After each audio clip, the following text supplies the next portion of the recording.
सच का साथ जनता की आवाज सत्यमेव जयते न्यूज चैनल में आपका स्वागत है। आज हमारा ये लाइव अहमदपुर चाकोर मतदार संघ को एक नया आमदार, एक नया चेहरा देने वाला इंटरव्यू है। हम आज जिसका इंटरव्यू लेने जा रहे हैं, हम जिससे आज बातचीत करने जा रहे हैं, वो हमारे अहमदपुर चाकोर मतदार संघ के अगले आमदार, भावी आमदार हम इन्हें कह सकते हैं। इन्होंने मनोज दादा जरांगे पाटिल साहब को उम्मीदवारी दी है, टिकट की मांगनी की है अहमदपुर चाकोर मतदार संघ की। जब हमको ये मालूम हुआ तो हम खुद यहाँ पर आकर गोविंद शेड़के सर, इनसे हमने मुलाकात लेना और इनसे बातचीत करके पूरी मालूमात लेना हमने ज़रूरी समझा। सबसे पहले मैं आपका स्वागत इस्तकबाल करता हूं सर हमारे न्यूज़ चैनल के अंदर। आप अपना थोड़ा सा परिचय दे दें। और सबसे पहले आप सभी को मेरा नमस्कार और आदाब अर्ज हैं। और सबसे पहले मैं आपसे कहना चाहूँगा, आपका शुक्र अदा करना चाहूँगा कि आपने जो बोला कि अहमदपुर तालुका के आने वाले आमदार है, भाई आमदार है। देखो सत्तार साहब, ये आपका बड़प्पन है।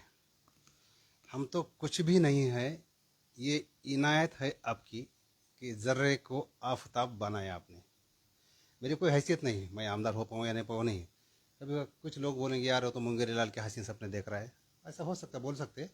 और खाली जरांगे साहब की ओर से लोगों के साथ हम भी गए। आगे पूरी मर्जी तो जरांगे साहब की रहेंगी इंशाल्लाह। वो चाहे पहली बार, दूसरी बार लोग चाहते हैं तो ये तो कुछ है, मिला आनंद है, नहीं मिला कोई दुख की गम की बात नहीं है। पैदाइश हम के आमदार बल्कि पैदा नहीं हुए थे। एक सामाजिक कार्यकर्ता था, कल भी था, आज भी हूँ और कल भी रहूँगा। इसमें मुझे कोई नहीं है ऐसा। हाँ, रही बात आपने बोले कि आपका परिचय देता हूँ। और मैं खुद प्राध्यापक गोविंद बापूराव शेड़के, यहाँ टिमोर निमाले का मेरा गांव है। अहमदपुर के 2-2.5 किलोमीटर अस्सी कॉलेज के पीछे। मेरा बचपन पूरा अहमदपुर गया है। मामा का गांव है मेरा अहमदपुर। वो यहाँ के स्वतंत्र सेनानी दिवंगत राजाराम पाटिल साहब, उनका मैं पोता हूँ, उनके बच्चे का लड़का हूँ मैं। मेरे पिताजी मालेगांव में 3 गांव के सरपंच थे, बापूराव पाटिल। मेरी माताजी ग्राम पंचायत सदस्य थी। मेरे भाई साहब गोपालराव पाटिल मालेगांव के सरपंच रहे। आणि सामाजिक वारसा और राजनीतिक वारसा हमें पैदाइशी मिला वाला है। इस हिसाब से हम काम करते आए हैं। इसके अलावा मैं हरदोती में जूनियर कॉलेज में टीचिंग का काम करता हूँ।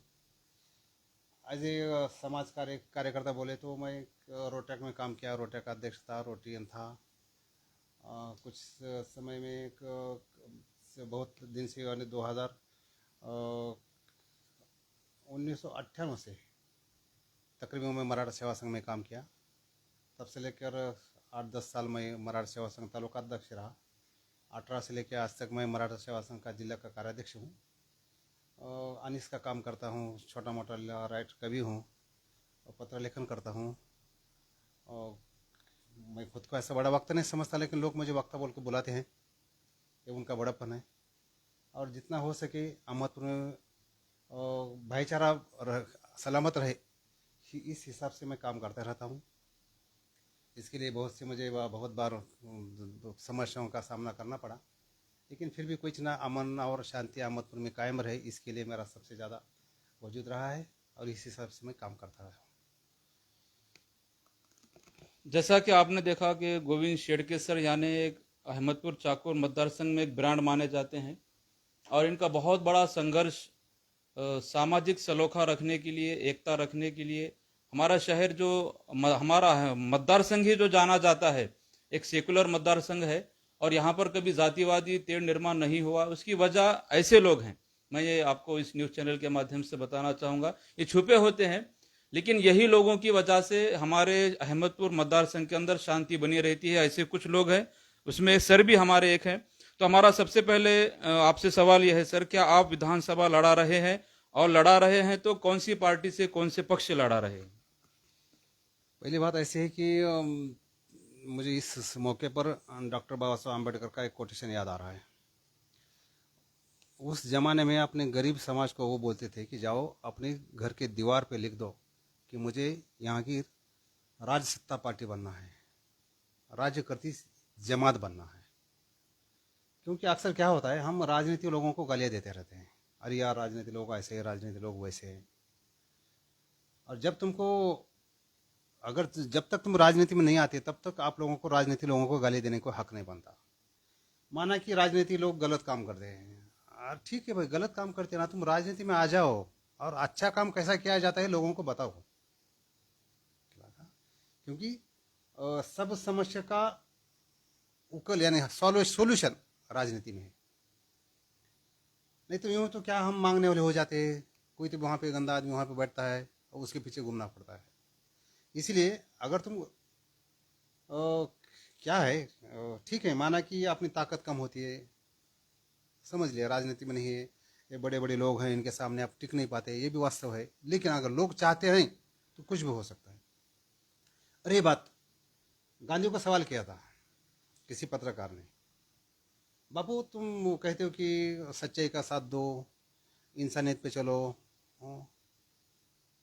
बाहर देखा दुनिया में तो सब दुनिया लुच्चे लफों की दुनिया है, इस ऐसे दुनिया में तुम अकेले क्या करने वाले हो, और तुम मुझे ऊपर से सलाह दे रहे हो कि भाई तुम सच्चाई का अनुकरण करो, मेरा चेला बनो, वैसा वैसे। उससे क्या होगा? गांधी जी बड़े खूब उनको जवाब देते हैं, भाई देखो, माना कि 100 लोग बुरे हैं, ओके, उनमें से मैं एक सच्चे वाला चलता हूँ, ऐसा तू मानता है तो ठीक है, सच्चे वाला हूँ। अगर तू मेरा साथ देता है, नेकी की राह पर चलने वाला पहला आदमी माना कि मैं हूँ, अगर तू मेरा साथ देता है तो मैं और तू दो हो जाएंगे, और आहिस्ता आहिस्ता सच्चाई की ओर लोग बढ़ते जाएंगे। कब तक हम लोगों के यार बुरे लोग हैं बोल के बुरे लोग बोलते हैं? यार करो ना। जब तक क्या होता है, असल में अच्छे लोग पीछे रहते हैं, इसीलिए बुरे लोगों का भला होता है, और बुरे लोग आगे आ जाते हैं, वो अपना नेतृत्व करते हैं। ऐसा नहीं हुआ लोगों को दे, अगर लोगों को पसंद आए तो, नहीं तो कोई बात नहीं, इसमें जो मिला दूसरा एक मुझे क्या, जब दिवंगत प्रमोद महाजन जी इलेक्शन में गिर गए थे, उनका सांत्वन करने के लिए तत्कालीन प्रधानमंत्री अटल बिहारी को उनके लिए कोटेशन भेजते हैं। वो बोलते हैं, क्या हार में क्या जीत में, किंचित नहीं भयभीत मैं, जीवन पथ पर जो भी मिला, ये भी सही वो भी सही, हार मानूंगा नहीं। उसी हिसाब से चलते रहेंगे, काम तो चलना है, बस करते रहेंगे। बात ये गौ ने मेरे लिए कि कोई आमदार बनाया ना, मैंने तो वैसे सपने भी नहीं देखा। अरे भाई सपने में नहीं देखा इसलिए तो मैं तो पर करूँगा। वैसा क्या है, सच बोलने वाला आदमी कम राजनीति होता है। बेशक ये बात तो सही है कि आपको अगर लोग चाहेंगे तो आप ठहरे, लेकिन आप किस पार्टी से ठहरे, ये हमारे दर्शक जानना चाहेंगे। देखो भाई, पार्टी तो मैं राजनीति में खुद भी नहीं, अभी तक तो नहीं सोचा भी नहीं था। लेकिन जरांगे साहब, मैं बोल रहा हूँ ना, जो छत्रपति शिवाजी महाराज, संभाजी महाराज और कई जनमान्य महापुरुषों के लाइन में अब वो जरांगे साहब मराठों के लिए आ गए हैं। उनका त्याग है, वो निष्ठा है, प्रेम है, कुर्बानी है, आजाद है। वो मराठी में कविता है साहब, जगी प्रेम मिळेना काही फिर्याद खोटी, प्रेम लाभे प्रेम अळाला, त्याग ही त्याची कसोटी। जो आदमी सही में त्याग करता है ना, तो लोग उस पर खुद को जान नौचार करते हैं, कुर्बानी देते हैं। तो मनोज जरांगे साहब, पहले तो वो राजनीति आदमी नहीं है, वो बार बार बोल रहे कि भाई मुझे राजनीति में मत घसीटो। लेकिन अगर गवर्नमेंट उनको राजनीति में घसीटना चाहती है, अगर वो चाहते हैं कि भाई नहीं, अब मांगने वाले बंद, अब हम देने वाले हुए, अब मांगना बंद, आगे चलकर हम देने वाले बोल के अगर राजनीति में आ जाते हैं, और उसके लिए वो अहमदपुर चुनते हैं, और उसमें भी अहमदपुर में से 10-12 हमारे उम्मीदवार हैं, हमारे सब दोस्त है, सब एक ही है सर। जरांगे साहब किसी को भी नाम लेंगे उसके पीछे हम खड़े हो जाएंगे, बात वो नहीं है। अगर जरांगे साहब माना कि मेरे तरफ से मेरे नाम पुकारा गया, तो मैं सबके लोगों के बदौर से लोगों की चाहत से राजनीति में आ जाऊंगा, जरांगे साहब की पार्टी में आ जाऊंगा। जैसा कि आपने देखा, अगर मनोज दादा जरांगे पाटिल साहब खुद इलेक्शन लड़ाने का अगर तय करते हैं और अहमदपुर वो लड़ाते हैं और इनका नाम अगर डिक्लेयर होता है तो ही ये इलेक्शन लड़ाएंगे, वरना इनका इलेक्शन लड़ाने का ऐसा कोई खास मकसद नहीं है या इनका इरादा नहीं है। तो अगर इलेक्शन नहीं लड़ाएंगे तो फिर आप विनायकराव पाटिल साहब, आमदार बाबा साहब पाटिल साहब, बाबूराव खंदाड़े साहब, दिलीपराव देशमुख साहब, ये बहुत सारे चेहरे हैं जो भावी आमदार के रूप में आज हमारे मतदार संघ में उपस्थित हैं। तो आप इनमें से किसका काम करेंगे? नहीं, सब ये सब मेरे लोग हैं और सबसे मेरे सौहार्दपूर्ण संबंध रहे, सब मेरे दोस्त हैं साहब। मैं उन किसी का भी नहीं हूँ, लेकिन वो मेरे हैं। रही बात, तो इसी माहौल से, इसके माध्यम से मैं जरांगे साहब से मैं विनती करना चाहूँगा, अगर बात उन तक पहुँच पाई तो। मैं वैसा तो उनको मैं सलाह देने के लायक नहीं हूँ, वो बहुत बड़ी हस्ती है साहब। क्या बोलते हैं, मंकी से लेके माकड़ से लेके आदमी तक बनाने में जो समय लगा, उस समय से आज तक रास्ते पे 1.5 करोड़ लोगों को लाने वाला दुनिया में एक में ये आदमी है जो रास्ते को लोगों को ला सका। उसके सामने अपनी क्या हैसियत है, हम उसको क्या सलाह दे सकते हैं? फिर भी एक छोटा मुँह बड़ी बात, इस हिसाब से बोलो और माफ़ी मांग के बोलता हूँ मैं कि जयरांगे साहब आज एक बहुत बड़ी नैतिक हस्ती बन गई है और आगे चलकर ये ऐसा सुनहरा मौका बार बार नहीं आने वाला है सर। आज जयरांगे साहब है, कल नहीं रहेंगे, ये माहौल ऐसा नहीं रहेगा। कहते हैं ना, दूध को फटने का और नीयत को बदलने को देर नहीं लगती है। आज का माहौल है, शायद कल रहेगा नहीं रहेगा। मौसम के साथ बोलते हैं, वक्त के साथ नज़ारे बदल जाते हैं और मौसम के साथ दोस्त बदल जाते हैं। और राजनीति में तो कुछ भी हो सकता है, आज का दोस्त कल दुश्मन हो जाता है, कल का दुश्मन हो जाता है। तो आज जो माहौल है लोगों के दिलों में जो छाया है जयरांगे पाटिल, इस हिसाब से कहूँ तो मुझे ऐसा मैं कहना चाहता हूँ कि भाई जयरांगे पाटिल बोल रहे कि मुझे राजनीति में कोई इंटरेस्ट नहीं है, फिर भी मैं चाहता हूँ भाई, डॉक्टर बाबा साहब बोल रहे थे कि जाओ और अपने दीवार पर लिख लो कि मुझे राजकर्ती जमात बननी है। डॉक्टर साहब ने यूँ नहीं कहा, जबकि उनका समाज बहुत दलित था, पिछड़ा था, कमज़ोर था, फिर भी वो बोलते जाओ राजनीति में जाओ, क्योंकि सब समस्या का सॉल्यूशन राजनीति में है। तुम कितने भी ऐसे बड़े बड़े आंदोलन करो, वो अनशन रखो, कोई असर नहीं होने वाला इन लोगों पे। तो इसीलिए जहाँ पे ये कायदा कानून बनता है वहाँ पे अपन को जाना चाहिए। तो उसके लिए अपन क्या करना पड़ेगा, अपन को राजनीति में आना पड़ेगा। उसके लिए आपको राजनीतिक पार्टी स्थापन करनी पड़ेगी। राजनीतिक पार्टी आप स्थापन करेंगे तो आपको एक सिंबल मिलेगा, आपको निवडणुक चिन्ह मिलेगा, सब लोग आपसे इकट्ठे रह जाएंगे। अब माना कि आपने आगे लोग खड़े कर दिए हैं तो क्या आपस से खड़े हो जाएंगे, तो इन खड़े आपस लोगों पे आपका कोई कंट्रोल नहीं रह पाएगा। हाँ, कोई किधर जाएगा, कोई किधर जाएगा, कोई किधर जाएगा। और आदमी का वजन, राजनीति में वजन कैसा गिना जाता है, तो उसके पीछे कितने लोग हैं और कितने लोगों को कैसा पता चलेगा, वोट कितने गिरे। माना कि महाराष्ट्र में अगर जयरांगे पाटिल खड़े हो, उनके उम्मीदवार खड़े करते हैं तो लोग या शासन ये देखेगा कि भाई हर सिटी में, हर एमएलए या असेंबली में या उस इलाके में उनके पीछे लोग कितने गए, ये काउंट किया जाएगा और बोला जाए कि माना क्या लातूर जिले में या महाराष्ट्र में इतनी आबादी है, इतनी आबादी में जयरांगे पाटिल ने इतने वोट हो गए, तो उसको राजनीतिक पार्टी का सिंबल मिल जाएगा, अधिकृत हो जाएगा, उसको सिंबल मिल जाएगा, वो ताकत बन जाएंगी और चलता रहेगा। अगर ऐसा नहीं हो जाएगा, माना अगर आप आखिरी समय पे वो राजनीतिक लोग क्या करेंगे, ठीक है आपको हम सरसकट वो विषय में दे दिए बोलेंगे, या कोई हैदराबाद का गैजेट लागू करेंगे, कुछ दिन के लिए रहेगा, बाद में कोई तो कोर्ट में जाएगा और जैसे का तैसे रह जाएगा। फिर अपन क्या करेंगे, फिर दूसरी बात आप बोलते हैं कि हम यहाँ पे बहुजन समाज के संस्थापक नेता काशीराम का भी कोटेशन मुझे याद आया, भाई तुम पहले गिराओ और बाद में चुन के आओ। पहला टर्म हो गया गिराने का, अब समय आ गई चुन के आने। अब इस समय भी अगर तुम क्या करेंगे, आकर बोलोगे ना हम और गिराओगे, ठीक है, पहली बार आपने बीजेपी को गिराया, राष्ट्रवादी आगे आ गई, वो लोग आगे चल के क्या कर रहे हैं, वही हो रहा है, पिछले पन्ने से चल रहा है वो। और आगे भी ऐसा आप बोलेंगे नहीं नहीं हमको आपको और गिराना है, तो माना कि आपने गिरा रहे, कोई और किसी को गिरा दिया, किसी को खड़ी किया, फिर वो जिसको आपने खड़ी किया वाले उसके पीछे आपको हाथ मांगना पड़ेगा, भाई ये दे दो हमको दे दो। फिर वही बोलेंगे नहीं यार हम इसके खाने का नहीं दस्तर में से नहीं लेंगे, उसके दस्तर में से नहीं लेंगे, ऐसा ही होता रहेगा। फिर ऐसा नहीं, ऐसा ताकत अगर आपको बनना है तो हम तो चाहते हैं कि भाई 288 है ना, तो 288 उम्मीदवार खड़े करो। इससे हाँ होगा नुकसान, क्या होगा, बीजेपी को कुछ नुकसान होगा, अपने अपने लोग घट जाएंगे। अगर ये ना कर सके तो जहाँ पे आपकी ताकत है तो वहाँ पे तो आप खड़े कर दो। यानी कि समझो आपने 117 उम्मीदवार खड़े कर दिए, उसमें से 50% पे आ गए, जोक नहीं साहब, अगर 50% पे आ गए तो 50-60 तुम्हारे एमएलए रहेंगे, तो कुछ भी बदल सकता है साहब आपको। तो ऐसा हो सकता है, मुझे चाहिए चाहे किसी की को भी टिकट मिले, मुझे टिकट मिले या ना मिले, लेकिन मैं चाहता हूँ अगर जरांगे साहब की ताकत बनी रहे, अगर ऐसा हर एक को लगता है तो जरांगे साहब ने इस इलेक्शन में अपने उम्मीदवार खड़े करने चाहिए, तो ही आगे चलकर उनका वजूद कायम रहेगा, उनका वजन कायम रहेगा।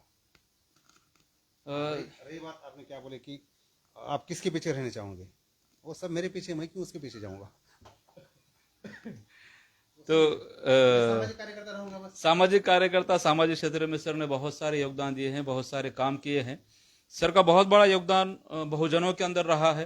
और अहमदपुर शहर के अंदर जब कभी भी मराठा समाज की बात आती है, सबसे पहला नाम हमारे गोविंद शेडके सर का आता है।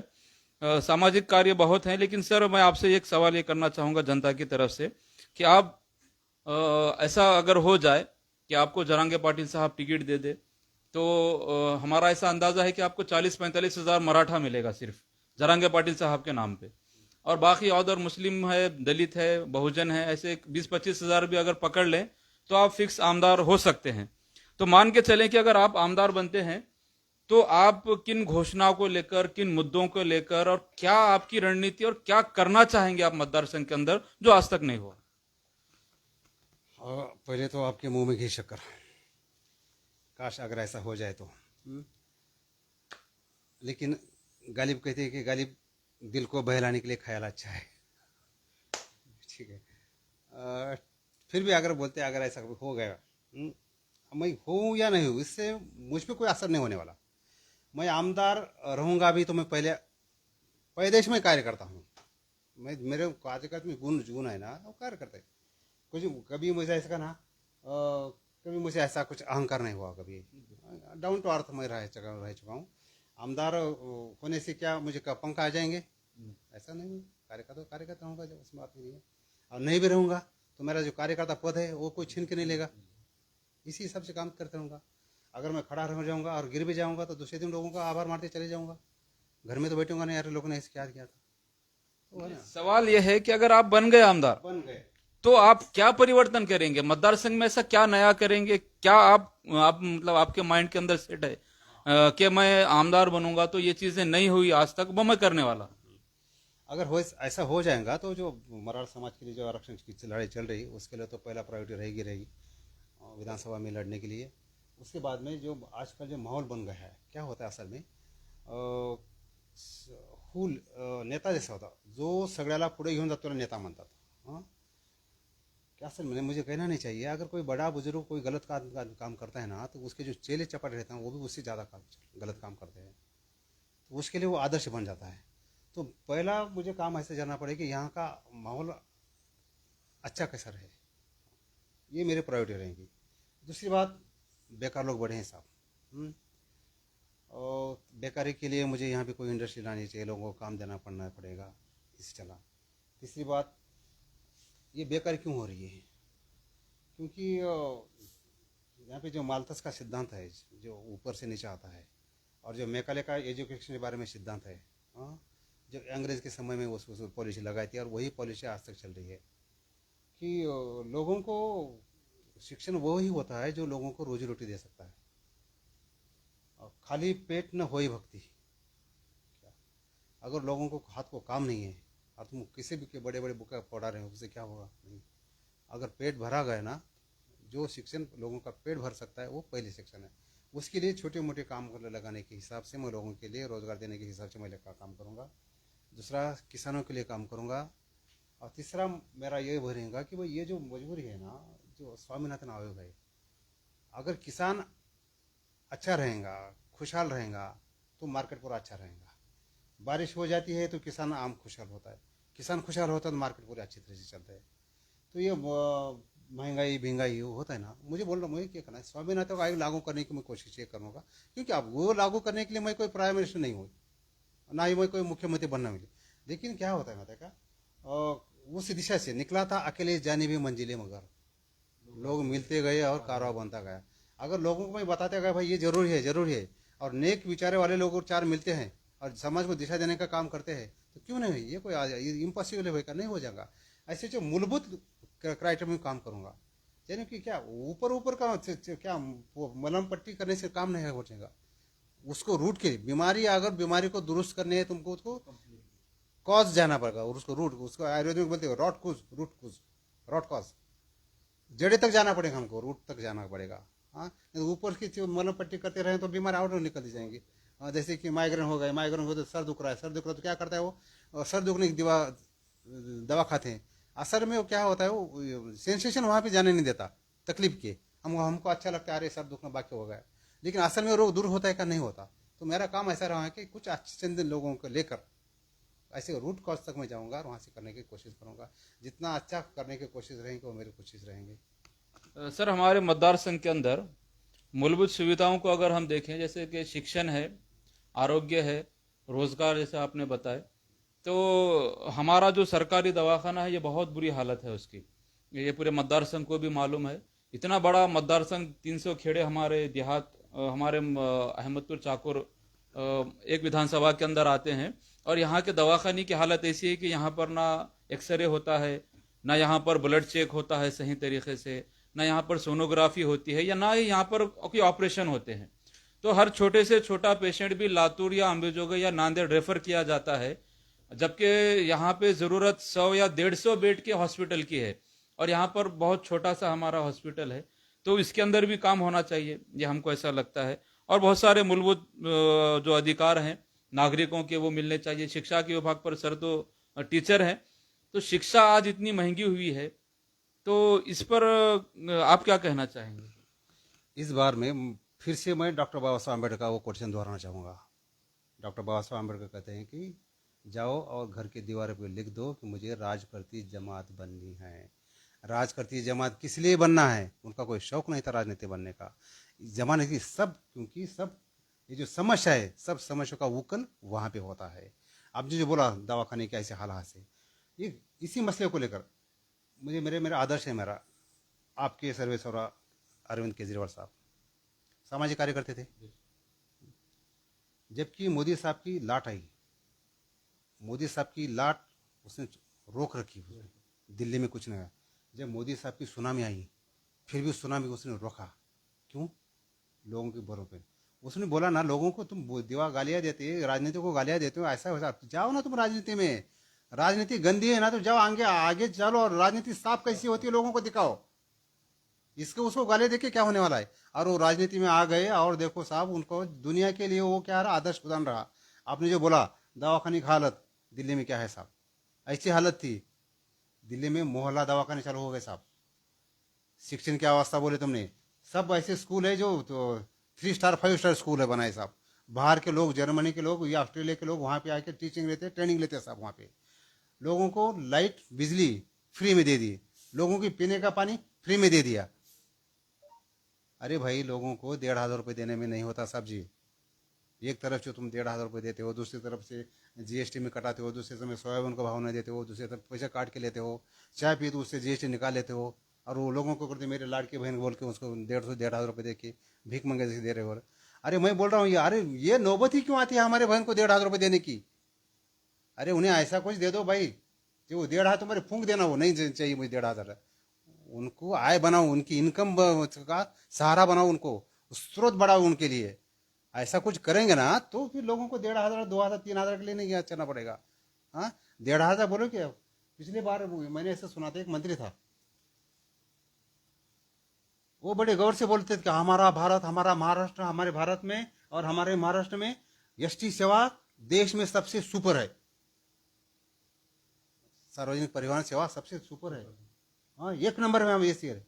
अरे भाई आपने भूषण की बात नहीं है रे, तुम्हारे यहाँ के बहुत से लोग एसटी से प्रवास करते, यानी तुम्हारे लोग भीख मंगे है, आपने खुद की गाड़ी से वो जा नहीं सकते। अब तुम्हारे लोग गरीब हुए, और ये मैं हमारे लोग गरीब है बताने कोई भूषण की बात नहीं, तुमको भारत रत्न पुरस्कार नहीं मिलेगा। ये तुम्हारी कोशिश ये रहनी होनी चाहिए कि भाई तुम्हारे लोगों की हैसियत कैसे बढ़े। तुम्हारे लोग जो एसटी में जा रहे हैं ना, तो वो अपनी खुद की गाड़ी से कैसे चले? उस समय में राजीव गांधी और संजय गांधी ने कहा था कि मेरा किसान अपनी खेती में खुद की गाड़ी से जाएगा, चाहे वो सक्सेस हो या गलत हो जाए, लेकिन उसने सपने तो देखे थे। वैसे हमें सपने तो देखना चाहिए कि मैं ऐसा अच्छी तरह से बदलाव लाने की, और अच्छी तरह से बदलाव लाने की क्या नहीं, कौन कहता है बोलते ना, कौन कहता है आसमान को सुराग नहीं गिरता, सिर्फ तबीयत से पत्थर उछालो तो यारो। हम नेके से चल रहे ना, पर 4 लोग नेके से आ जाएंगे, अरे हम उसको बनाना है। जो दिल्ली पैटर्न चल रहे हैं ना, दिल्ली पैटर्न हम महाराष्ट्र में लागू करेंगे, क्यों नहीं लागू करेंगे? इतना कुछ करने के बावजूद भी केजरीवाल सरकार की सरकार फायदे में है। लोगों को 1,500 रुपए देके भीख में 4,500 कोटी 7,000 करोड़ कोटी रुपए का खर्चा कर रहे, उसके बीच अगर कुछ ऐसा कर दे से पंडा में काम कर देते थे तो भीख मांगने की नौबत नहीं आती। तो जैसा कि आपने देखा कि ये तमाम चीजें मांगने से अगर नहीं मिल रही है तो हमने सत्ता करती जमात बननी चाहिए, ये संदेश सर की तरफ से जाता है। और अहमदपुर चाकुर मतदार संघ के अंदर यूं तो 2 आमदार हमारे हैं, विनायकराव पाटिल साहब और बाबा साहब पाटिल, आमदार बाबा साहब पाटिल। तो विनायकराव पाटिल का कार्यकाल खत्म होता है तो बाबा साहब का पाटिल का कार्यकाल चालू होता है, इनका खत्म होता है तो उनका चालू होता है। तो मतदार संघ के अंदर ऐसी जनता की चर्चा है कि ये दोनों ने बांट कर लिया है, एक बार इनको लाना है, एक बार इनको लाना है। तीसरे चेहरे के रूप में आज तक अहमदपुर के अंदर मतदार संघ ने किसी को नहीं देखा। क्या वो तीसरा चेहरा आप हो सकते हैं या आप होंगे, इंशाल्लाह हम ऐसी दुआ करते हैं। या खंदाड़े साहब हैं, या दिलीप राव देशमुख साहब हैं, चाकुर के उत्तम राव वाघ साहब हैं, ऐसे बहुत सारे चेहरे हैं। लेकिन मैं 2019 के अंदर सर थोड़ा तवज्जो चाहूंगा आपकी, 2019 के अंदर जो इलेक्शन हुए थे उसके अंदर दिलीप राव देशमुख साहब भी मैदान में थे, अयोध्या केंद्रे भी मैदान में थी, और विनायकराव पाटिल साहब और बाबा साहब पाटिल साहब। लेकिन जनता के अंदर ऐसी चर्चा है कि दिलीप राव देशमुख साहब और अयोध्या केंद्रे, ये 2 कैंडिडेट बाबा साहब पाटिल साहब ने उतारे हुए थे विनायकराव पाटिल साहब को गिराने के लिए। यानी कि यहां पर जो भी तीसरा चेहरा मतदार संघ के अंदर उम्मीदवारी लेता है या आमदार के लिए ठहरता है, तो वो आमदार बनने के लिए नहीं बल्कि किसी को गिराने के लिए और किसी को जिताने के लिए ठहरता है, ऐसा जनता के अंदर चर्चा है। क्योंकि जब वो मतदार संघ के अंदर उतरता है तो जिस तरीके की मेहनत एक आमदार को करनी चाहिए वैसी मेहनत वो नहीं करता। एक लिमिट तक वो भागता है, मतदार संघ के अंदर प्रचार करता है, प्रसार करता है, उसके बाद उसको रोक दिया जाता है। अब किसके कहने पे वो रोका जाता है वो तो वो जानते हैं, लेकिन जनता के अंदर ये चर्चा है, हम ये हमारी तरफ से नहीं बता रहे, कि दिलीप राव देशमुख साहब और अयोध्या केंद्रीय बाबा साहब पाटिल साहब के 2 कैंडिडेट थे जिन्हें विनायकराव पाटिल साहब को गिराने के लिए खड़ा किया गया था। ये जनता के अंदर इसी चर्चा होती है। तो तीसरा चेहरा जो हमारे मतदार संघ को आज तक नहीं मिला, इसकी वजह यह है कि कोई मजबूती से यहां पर खड़ा नहीं हुआ। तो एक षड्यंत्र के तहत क्या आपको भी ठहराया जा रहा है, ऐसा हम समझ सकते हैं?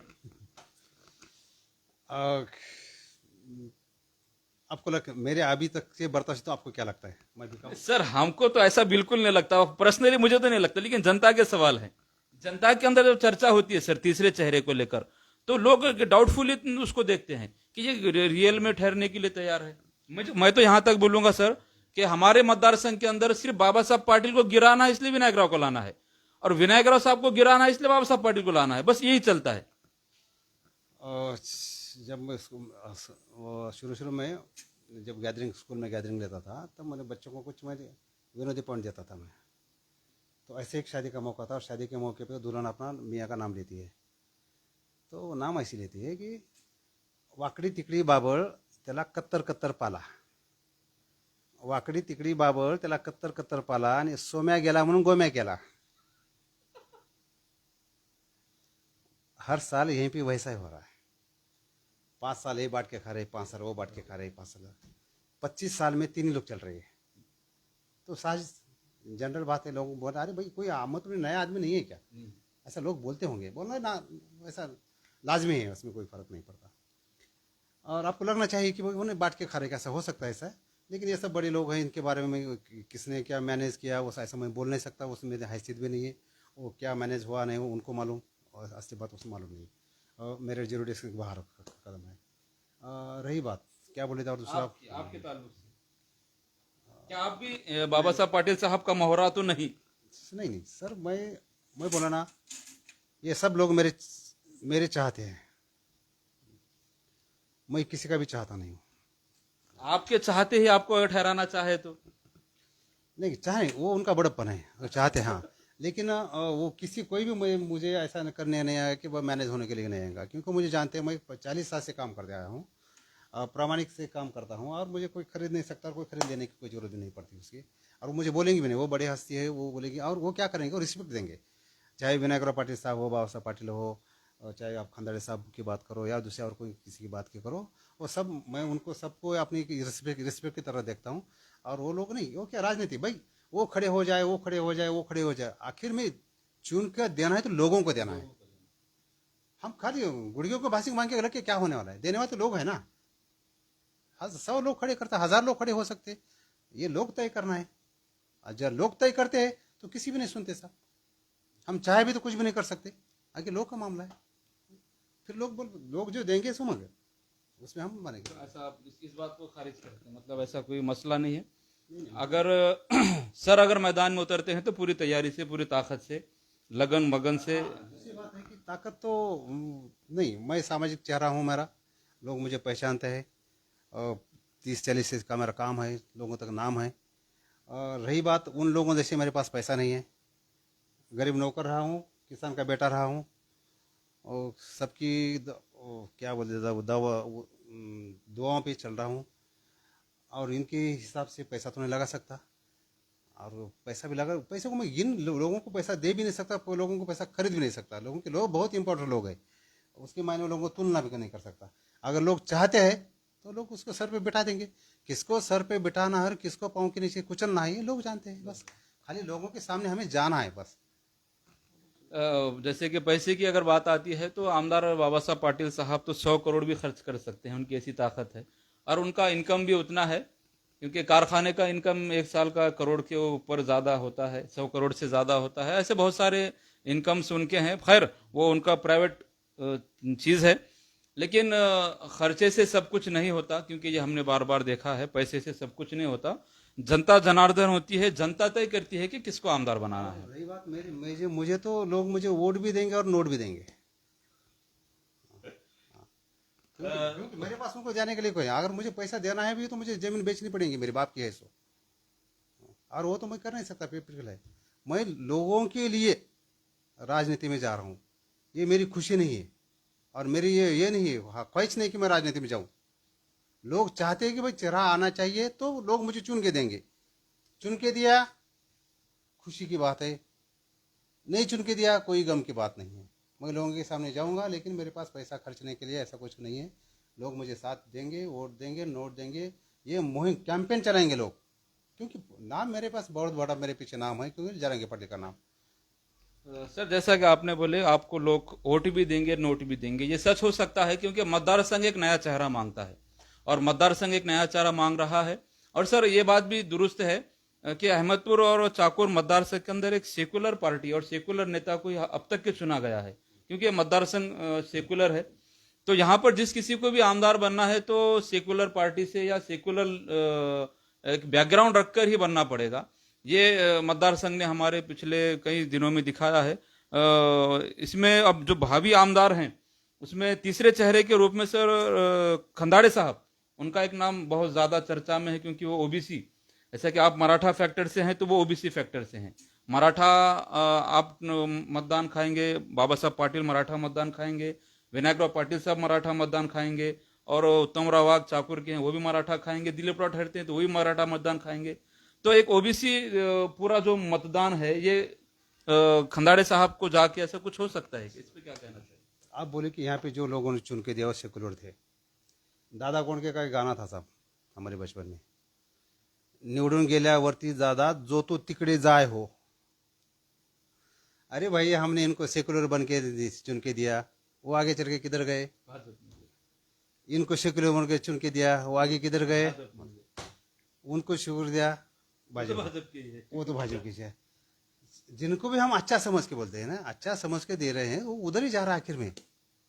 अरे कोई तो भी पैदा से अच्छा आदमी उसके पीछे रहो ना, जो जिसका खून रहे रग में, वो खून क्या हो गया? मैं क्या हड्डी का हूँ?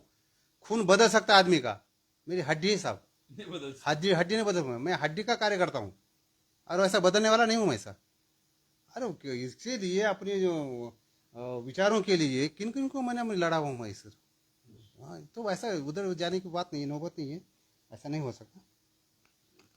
तो एक मतदार संघ को सत्यमेव जयते न्यूज़ चैनल के माध्यम से हमने इनका इंटरव्यू लिया कि इन्होंने दादा जरांगे पाटिल साहब से उम्मीदवारी दी और इच्छा जताई कि हम यहाँ से विधानसभा लड़ाने के लिए तैयार हैं, और एक जनता में का एक गरीब इंसान और जनता का सेवक, ना इनके पास पैसा है जैसा कि बाबा साहब पाटिल साहब के पास है, विनायकराव पाटिल साहब के पास है, नहीं है मतलब गरीब नहीं है सर, हमारे सर का पंप है, जमीन है, खेत है, हर चीज है, अल्लाह के फजल से गरीब नहीं है, लेकिन वैसा नहीं है जैसा उनके पास भरमाट पैसा है, लेकिन जनता के आशीर्वाद के साथ ये ठहरने के लिए तैयार हैं, और अगर जनता मौका देती है और जनांगे पाटिल साहब टिकट देते हैं तभी ये बात पॉसिबल होने वाली है, ऐसा हमारे सर का कहना है।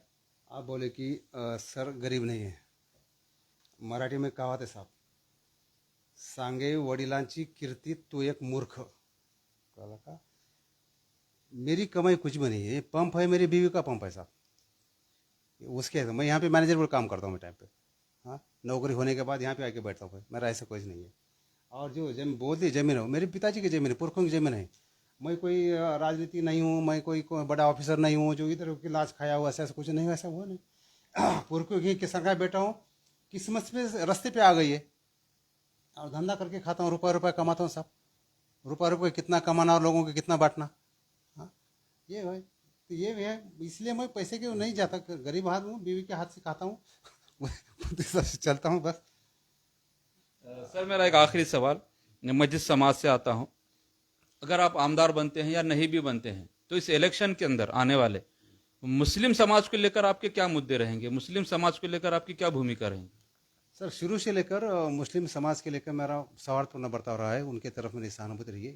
सहानुभूति इसलिए रही है कि ये मुस्लिम समाज बोल रहे ना, अरे यार मुस्लिम समाज ये कोई आकाश से बाहर आसमान से नहीं टपका वाला नहीं है। बाबर जहाँ से देश छोड़ के चला, यहाँ पे बाबर ही ऐसा जो इन्वेडर है, हमला करिए यहाँ पे इस देश में बचा। उसके पहले जो भी हम हमला करे आ गए थे, वो हमला करे आए, यहाँ पे लूटा और चले गए। बाबर यहीं पे बैठा, यहीं पे मरा। उसके साथ 1200 लोग खाली सार थे। माना कि बाबर के एक एक आदमी ने 1200 औरत भी करके लिए हो तो आज की इतनी आबादी नहीं बनती। तो यहाँ के मुसलमान कैसे बढ़े? हाँ, तो हमको बोला जाते की मारून मुसलमान की, अरे मारून मुसलमान केला असता तर आमच्या सगळ्या सुनता झाल्या असत्या ना। ज्या काळामध्ये मुस्लिम या ठिकाणी राज्यकर्ते समाज होते तरी त्यावेळेस हिंदू लोक आबादीने राहतच होतं ना। मग इथले लोक एवढे मुसलमान झाले कसे? तर त्याला कारण असं माहिती आहे का, इथल्या लोकांना, या जो ब्राह्मणवादी लोकांनी या लोकांना त्रास दिला, पुण्या अस्पृश्य लोकांना। उदाहरण दाखल तुम्हाला सांगतो, केरळमध्ये आज केरळमध्ये 30% लोक हिंदू आहेत, 30% लोक मुस्लिम आहेत, 30% लोक ख्रिश्चन आहेत। त्याचं कारण का? एकेकाळी तिथं शंकराचार्याचं राज्य होतं, ते पूर्ण समाज तिथला हिंदू होता, आणि मग तिथं काय झालं माहिती आहे का, हे लोक 30% धर्मांतर का झालं? त्याचं कारण असं आहे की अस्पृश्यता एवढी वाढली ना, अस्पृश्यता एवढी वाढली की जो अस्पृश्य लोक होते की त्यांना काय व्हायचं माहिती आहे का, आता कसं आहे, तुम्ही सन्मानपूर्वक त्याला वागणूक दिलं तर तुमच्यासोबत राहतील। उगं म्हणायचं आमचा धर्म एक आहे म्हणायचं तुम्ही त्या, अहो भारतासारख्या हिंदू धर्मामध्ये 6,500 जाती आणि 75,000 पोटजाती येतात। आम्ही बौद्धांच्या झोपड्या जाळायला गेलो की आम्ही गर्वशे खाऊ, आमचीच येडी अवलाद, आमच्याच मराठ्याच्या येडी अवलादी गर्वशे खाऊ आम्ही हिंदू म्हणतात, बौद्धाच्या झोपड्या जाळतात, आमच्याच मराठ्यांच्या सगळ्यात पुढे असतात।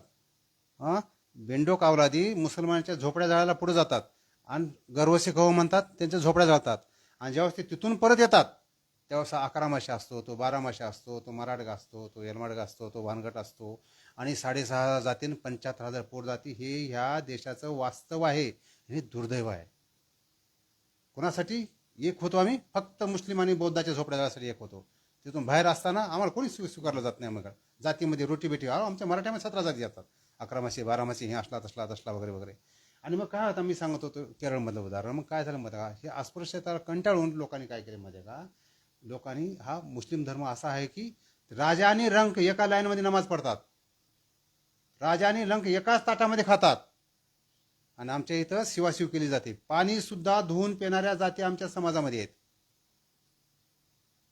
लोक का जाणार? तुम्हाला सन्मान जर नाही मिळाला ना, तुमच्या धर्मामध्ये तुम्हाला सन्मान मिळाला असता लोक का सोडून गेले असते? म्हणून इथला अस्पृश्य वर्ग ख्रिश्चन झाला, इथला अस्पृश्य काय वर्ग मुस्लिम झाला, आणि अशा पद्धतीनं, अहो ते नमोंद्रीपाद प्रमाणे अय्यर जातीचे शूद्र लोक केरळमधले आणि नमोंद्रीपाद नावाचे ब्राह्मण अस्पृश्य लोकांच्या घरी लग्न झालं की आपली बायको त्या ब्राह्मणाच्या घरी ठेवून द्यायचा आणि 10-15 दिवसानंतर तो त्याला मागायचा, देवा आमची बायको परत द्या आम्हाला. त्याची इच्छा झाली तर तुला परत द्यायचा, तर ठेवून घ्यायचा. हा अतिरेक कुणाला वाटेल हो? अहो तिथल्या त्या अस्पृश्य लोकांना स्त्रियांना छातीवर कपडे सुद्धा वारायची गरज नव्हती. कर म्हणून त्यांना छाती स्तन काढून द्यावं लागत होते. हा इथला वास्तव इतिहास आहे इथला. लोक म्हणतात आज राहिले का, राहीन तुम्हाला कळत नाही, मार्ग बदलले त्याचे कळत नाही तुम्हाला त्याच्यातला. आणि म्हणून इथला समाज हा बौद्ध झाला, इथला समाज हा मुस्लिम झाला, इथला समाज ख्रिश्चन झाला. आणि म्हणून हे लोक जे तुम्ही मुस्लिम म्हणतात ना, हे काय आबाळातून पडले नाही तर पाकिस्तानच्या अवलाद नाही. अहो याच भारताच्या देशातून पाकिस्तान 12-15 कोटीवर गेला, याच भारतातून तुकडा पण बांगलादेश 5-7 कोटीवर गेला. भारतामध्ये 17-18 कोटी मुस्लिम कुठले आले मुस्लिम आहे? इथला बॅरिस्टर यार अंतुल हा पूर्वाश्रमीचा ब्राह्मण होता, तो करंदीकर आहे, मुस्लिम झाला. बेनझीर भुट्टो ब्राह्मण आहेत, काश्मीरी ब्राह्मण. नाव आझाद ब्राह्मण आहेत. इथला कुणाला जहागिरीचं आमिष दिलं कोणाला. आणि बहुतांश लोक जे अस्पृश्य लोक होते याच्या निमित्त तिकडे गेलेले आहेत. म्हणून ह्या अस्पृश्य लोकांची माझे बांधव आहेत, मी समजतो त्यांना. आज जरी ते गेले असतील तिकडे असले ना, तिकडे नाहीत, ते धर्म आहे. हे बघा, इति धारे ते धर्म.